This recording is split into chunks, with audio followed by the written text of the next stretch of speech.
Welcome to the SaaS AdLab podcast, where we bring to you the stories of SaaS founders, entrepreneurs, and CEOs.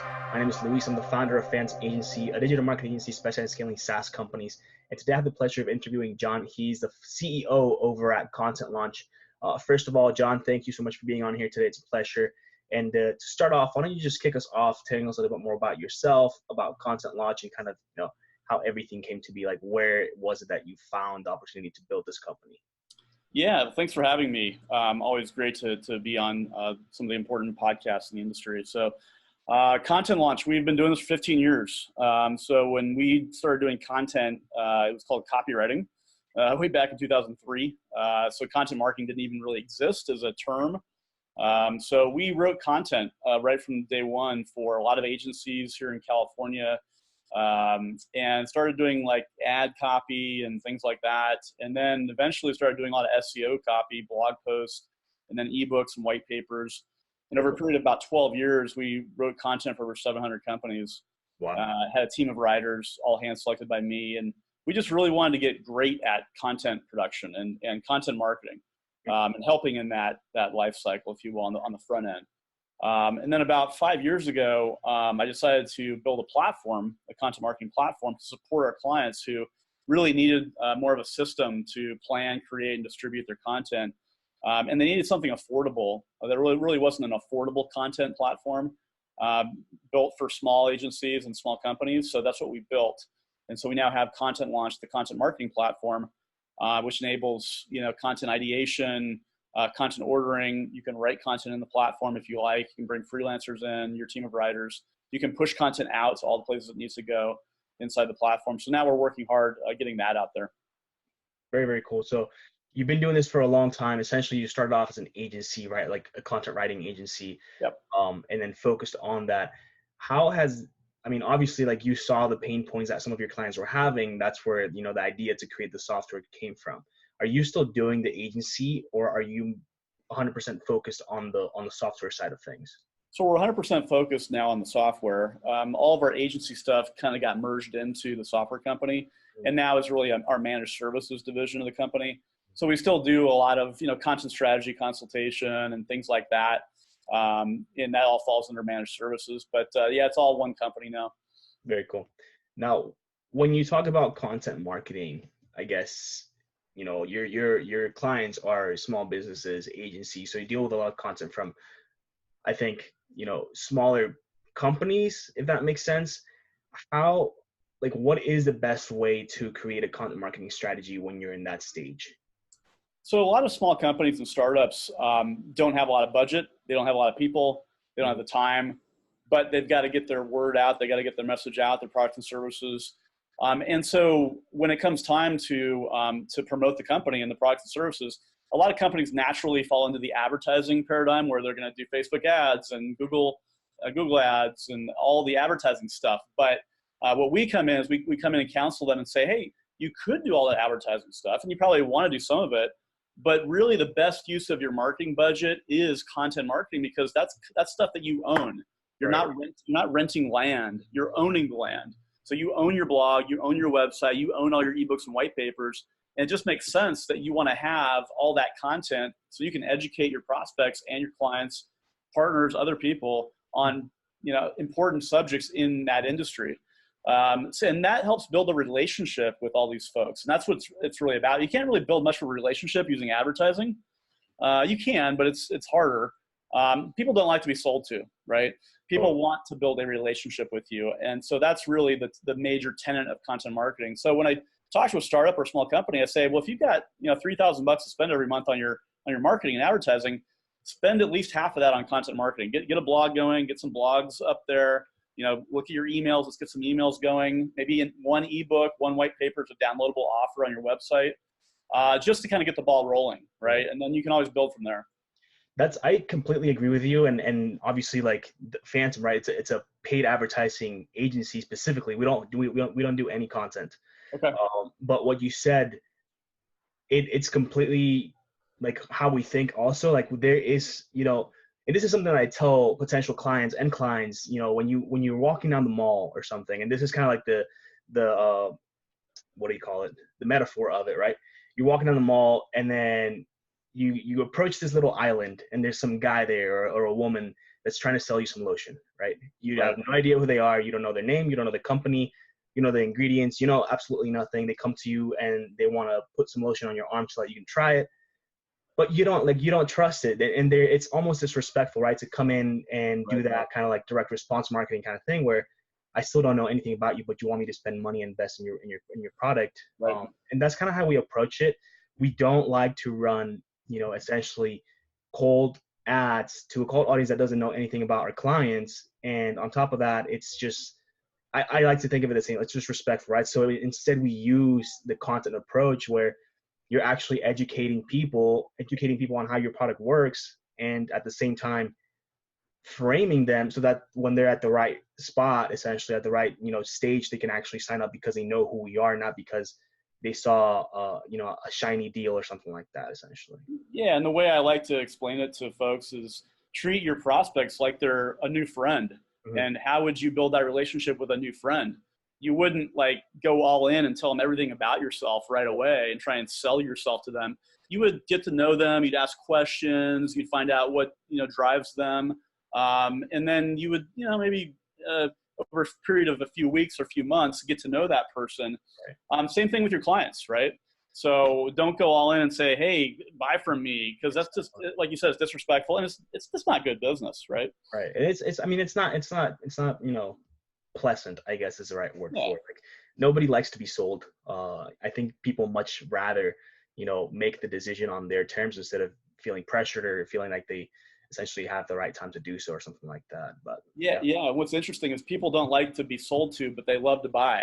Yeah. Right? Exactly. So, that's an interesting little conundrum there. But, when it comes time to buy, mm-hmm. they'll buy from you because you've just given them all this free education, all this free stuff, these free videos, and they'll think of you. Mm-hmm. When there's 5 choices, they'll go, wait a second, this company, they really care about me. They, give me some educational blogs to read, and I checked out their videos and they were really cool and educational. I think I'm going to buy from them, right? And that's what really comes to mind when you're thinking of startups, specifically like HubSpot, right? Just like content marketing at its full potential with every single aspect that they do. You look anything up and it's always them at the very top. Any ad that they do run is typically content oriented. Right. And then when you do think, oh, I need a CRM solution or a sales solution or something like that, you immediately think about, well, these people have been educating me on how to do everything that I'm going to do, from the get-go. So it's almost a no-brainer to go with anyone else because they've been there throughout the entire process, essentially. Right. So as you built your company, like it's not necessarily the startup, story of all other SaaS companies, I guess, right? Like you had an agency beforehand. And I do notice that a lot of startups actually start off as agencies and they realize that there's, some sort of gap somewhere in their processes and they build out the tool for it. When you first built it, did you know that you wanted to actually use the platform for the masses aside from, just your clients from the agency? Yeah, we really built it for the great swath of companies, small companies that are using Google Docs right now, or they're using Basecamp and just a mishmash of tools to get their content done. There's a lot of companies doing that. Yeah. Because they just can't afford anything more. They want to use the free tools, and that's fine. But there's limitations. There's inefficiencies in doing that. So there's just thousands of companies out there that really need a platform like this to manage their content. If they really want to take content marketing seriously, you really need one kind of platform to manage all that stuff because content can get out of hand real quickly. Mm-hmm. You're doing content week in, week out, month in, month out, and you've got all these different streams and different writers and different projects, and it gets unwieldy pretty quickly. So you need one place to kind of plan and manage all that stuff. What is, like, on average, the number of content pieces that a single company is working on at a time? You know what? If you really take content marketing seriously and are using it as a operational tool in your business to grow your business, right. Let's say you're spending $5,000 a month, right? That's your content budget. That's going to get you 20 blog posts, a couple ebooks, maybe a few emails. And to produce all that is going to take anywhere from 2 to 3 weeks. Typically, that's how we do it anyway in terms of time. That's actually not bad at all for all those content pieces. I feel like that's really, really quickly. Yeah, well, and for us, we've always kind of hung our hat on high quality content that's affordable. Yeah. So we're not a typical agency, or we weren't a typical agency where we were charging the big fees, like some agencies do. Mhm. because we didn't have a big team. We were all contractors. All our writers were contracted. So we brought the cost way down. We weren't in an expensive office. Right. So we really saw that as an opportunity. Mhm. So yeah, I mean, if you've got $3,000 to $5,000 a month to spend, you want to do your blogs, you want to do your social updates, your emails, maybe 1 or 2 ebooks or white papers. And that's kind of what you want to keep doing, month in and month out. Very cool.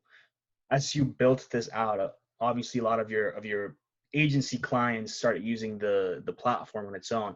But when you made that full transition into, platform only, what was like the single best thing you did to bring on new clients that weren't already clients of the agency before?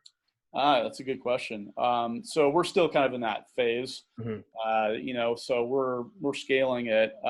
We're doing a number of things. So we had an existing, database of about 10,000 people, clients, former prospects, current prospects, partners. So we're obviously using that list. But in addition to that, we've gone out to a lot of the other MarTech platforms out there, SEO platforms, social media platforms, and told them about us. And what we found out is a lot of their clients needed content. Gotcha. So we're now building a little content ordering plugin that's going to sit on the dashboard of a lot of these MarTech platforms where we fulfill those content orders inside their platform. So that's really the fastest area of growth for us right now. So it sounds like some sort of strategic partnerships with others that are essentially in the same space. Yeah. Because I mean, when you look at marketing, digital marketing today, there's so many parts of it, right? There's Crazy, man. CRM, and there's email, and there's social, and SEO, and affiliate marketing, and there's I guess there's like 8,000 platforms right now that support all those areas. So there's a lot of people out there that need content, and they really need content inside those platforms to make it easier for them. Right. So does that also include some sort of integration with those platforms aside from just, I guess, you mentioned like a button where they can get everything fulfilled? Yeah, right. So we are building a plugin where, it'll sit right inside the dashboard of these various MarTech platforms, and their users can just click on a little icon that says content launch, and up will pop the window saying, hey, order your content here, right? And they order their content. We fulfill that. Comes over to us. We fulfill that. Content comes back to them in the dashboard of that third-party app. So it's been a really big surprise for us because that wasn't our business model. Uh-huh. But we had partners come to us and say, hey, we need this. That's And awesome. we know what you guys are doing, so can we build something?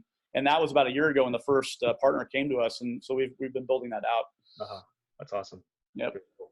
When essentially, I guess actually this is the next question, right? When actually scaling the company, like what are some of the biggest issues that you came across? Really hard to find good software developers. Okay, so that was actually going to be my next question. Do you have any sort of technical background, or where did the idea come? Let's build out a platform, and how did you go about finding those developers? Yeah, so the idea came from my head. I designed it in terms of what it needed to do, functionality and feature set, and then I found a development firm in Washington State who was supposed to be good, and they were for the first few months, but it's hard building good software, right? I'm the first to tell you it's going to cost you twice as much and take twice as long to build good software. It just is.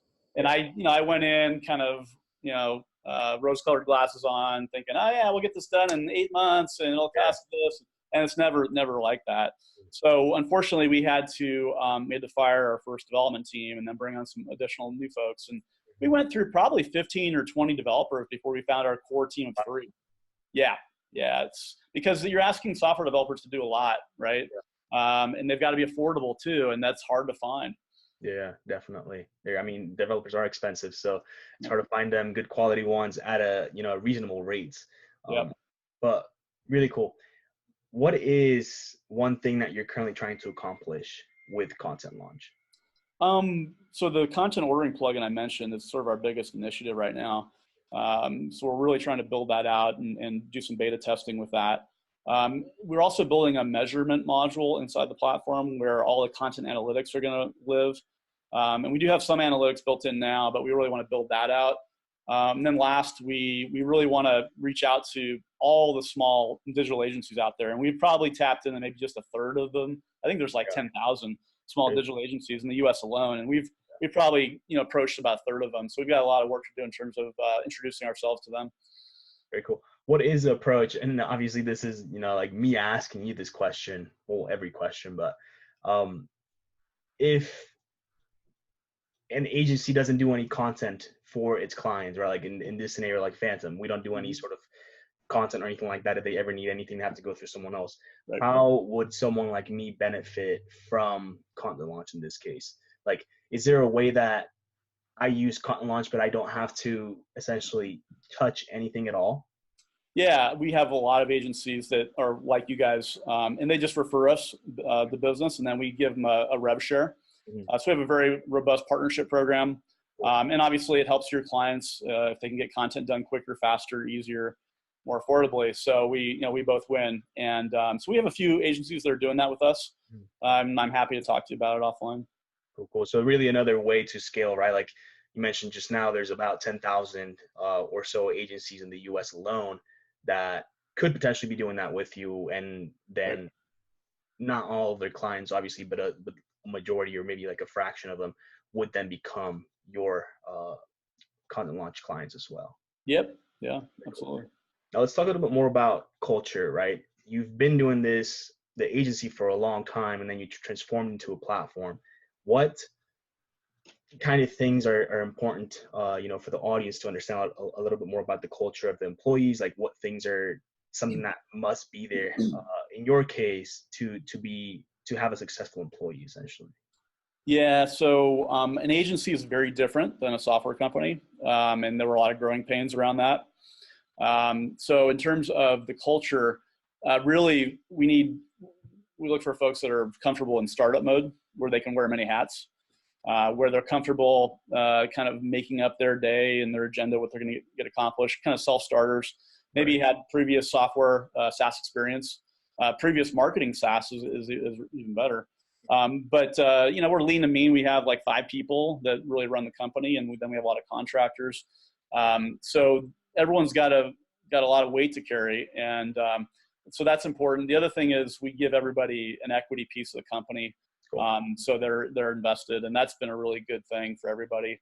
And then just keeping your eye on the goal, and that it's a long, hard battle with any kind of company in startup mode. It's going to take you a long time to get to that first million in revenue, right? Yeah.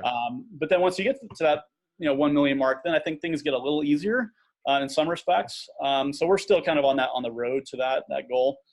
But yeah, I think culturally, it's hey, are you good in startup mode? Are you aggressive?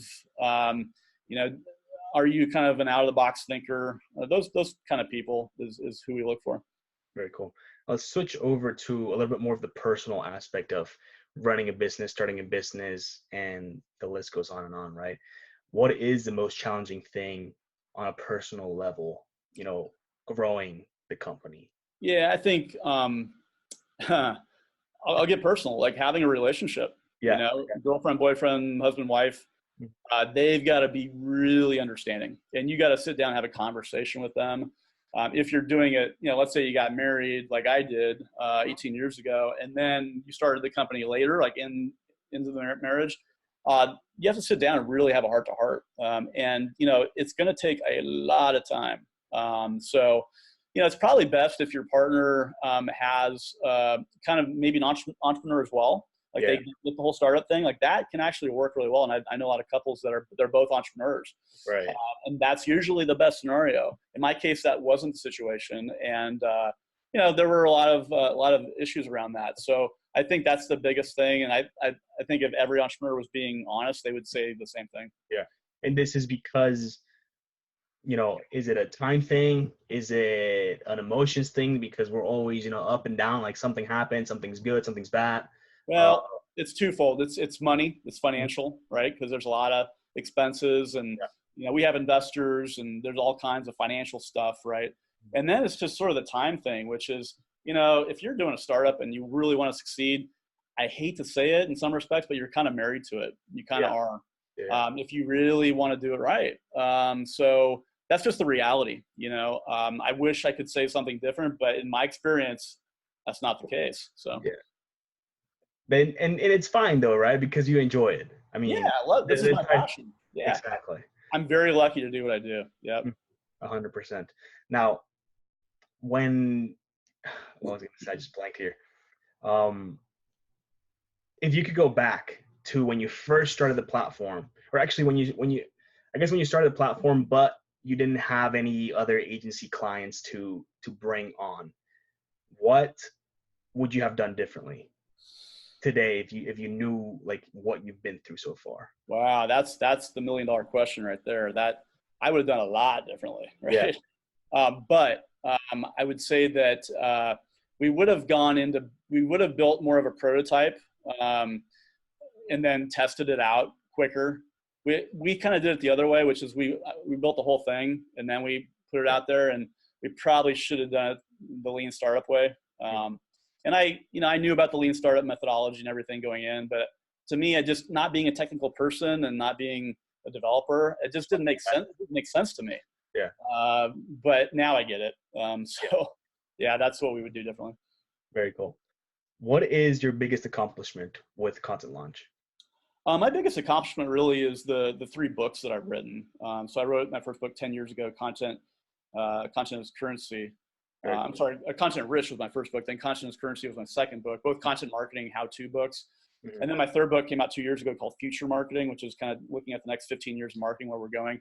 Those 3 books really put me on the map in terms of my thought leadership and the speaking stuff that I do, and really have been my pride and joy. I love writing. That's why I started this company. But to have your books out there and really helping other people, helping companies, is really a great feeling. So that's you doing content marketing on a big personal level, right? That's really cool. Yeah, that's the ultimate piece of content, is a printed 300-page book. And you know what? It's really hard to make a good one. Yeah. How long does it take to write, a book of that? I mean, 300 pages. Yeah. What's the process like? Every writer is different in terms of the way they write. I write really fast. I'm like a very hyper writer. Mm-hmm. So I wrote all 3 books took me anywhere from 4 to 7 weeks to write. Wow. Yeah, but I'm quick, and the research part took 2 months before that. Gathering all the articles and books, and reading all that stuff and figuring out what I wanted to pull from each of those. But actually, the writing of it was 4 to 7 weeks. That's really, really cool. That's awesome. We're getting close to the end here. So, what is a SaaS company that you look up to when you kind of look at them? You're like, wow, like those are the steps that we kind of need to take. Obviously, you're not going to be the same thing, right? Like, it's not going to go the same way. Things are going to be different, essentially, et cetera. But if you look at a company, like, which one do you think, it's just doing really, really good job right now? Well, HubSpot's always been the guiding light, right? Because HubSpot, I know Brian Halligan personally, the CEO over there, and just because we've spoken at the same events and things like that. But we were a HubSpot partner back in 2011 through 2016-ish. And I mean, just a great company, right, from start to finish. So I would say HubSpot. And then also, we really like Intercom. Intercom is a really popular SaaS company where it basically their big functionality is it's like a help desk kind of thing, where the little icon appears on our platform, on every screen on our platform, and our users can click on that and interact with us. Right.